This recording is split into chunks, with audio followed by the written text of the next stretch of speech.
ماحولیات کے تحفظ کے لیے کام کرنے والوں کا کہنا ہے کہ گلوبل وارمنگ کی وجہ سے دنیا بھر کی آبادی کو خطرہ لاحق ہے۔ السلام ماحول کو علیکم بچانے کی مہم میں ورحمۃ سرگرم اللہ ان وبرکاتہ۔ کارکنوں کی مہم میں مسلمان بھی اب بڑھ چڑھ کر حصہ لے رہے ہیں۔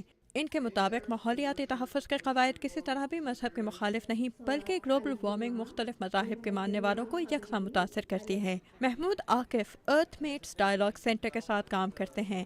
حال ہی میں انہوں نے دنیا بھر سے آنے والے 200 مسلمان نمائندوں کے ساتھ انڈونیشیا میں ہونے والی ایک انوائرنمنٹل کانفرنس میں شرکت کی۔ because we are all living on this earth.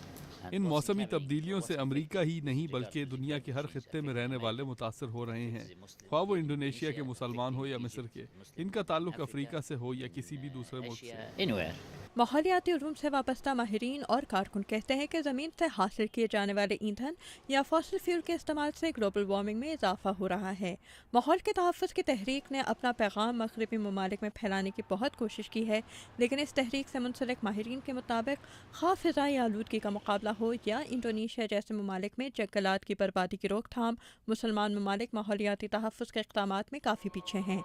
Aqif کہتے ہیں کہ مسلمان انوائرنمنٹلسٹ بھی ماحولیاتی تحفظ کا پیغام پھیلانا چاہتے ہیں، اور اسی لیے انہوں نے گرین حج کی تجویز پیش کی ہے تاکہ ہر سال حج کرنے والے تقریباً 30 لاکھ مسلمانوں کو بھی گلوبل وارمنگ کے خطروں سے باخبر کیا جا سکے۔ اس منصوبے میں حج کے مقامات میں پلاسٹک کی بوتلوں کے استعمال پر پابندی لگانا اور ماحولیاتی تحفظ سے متعلق اسلامی قواعد کے بارے میں لوگوں کو آگاہ کرنے کے لیے ورکشاپ شامل ہیں۔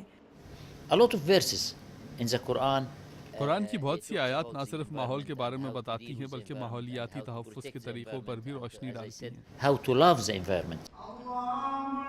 اس کے علاوہ ماحول دوست مساجد بنانے اور قرآن کو سسٹینیبل جنگلات سے بنائے گئے کاغذ پر چھاپنے کے منصوبے بھی پیش کیے گئے ہیں۔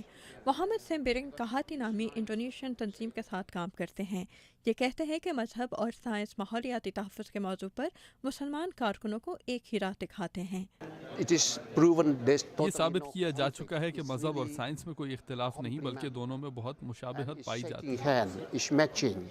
سیمبرنگ کہتے ہیں کہ مسلمان کمیونٹی میں ماحول کے بارے میں یہ بڑھتی ہوئی آگہی عالمی سطح پر ماحولیاتی تحفظ کی مہم کی کامیابی یقینی بنانے کی جانب ایک اہم قدم ہو سکتی ہے۔ آمنہ خان، اردو VOA۔